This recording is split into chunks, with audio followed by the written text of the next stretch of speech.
Let's check your knowledge based on that video. The immediate energy source that drives ATP synthesis by the ATP synthase during oxidative phosphorylation is.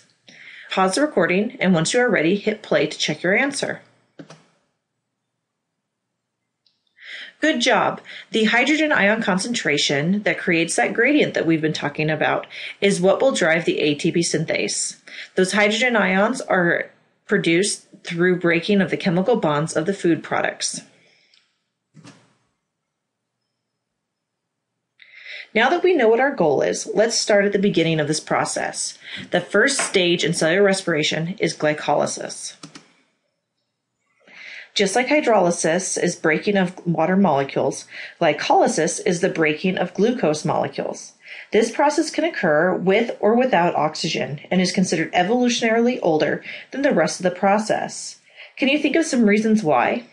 Write down a few ideas and bring them to class for points in discussion. Just like Hank told us, there are two phases of glycolysis, the investment phase and the payoff phase.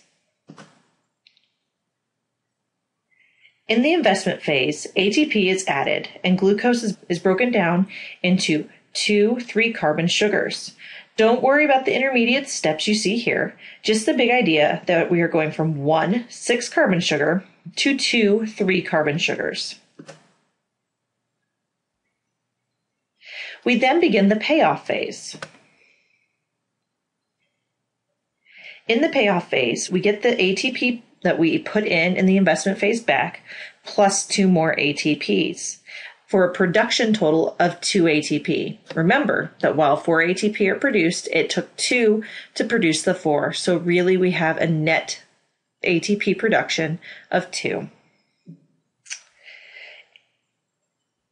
We also get 2 NADHs, which will carry the electrons to the gradient that we are trying to create for the ATP synthase. We will then finish the process with 2 pyruvate molecules. That is another one of the big ideas that I want you to know. Glycolysis will produce 2 pyruvate molecules.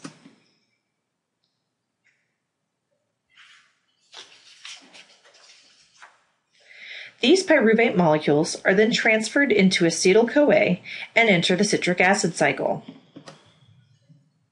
The citric acid cycle looks a little scary, but we are only going to address the big ideas.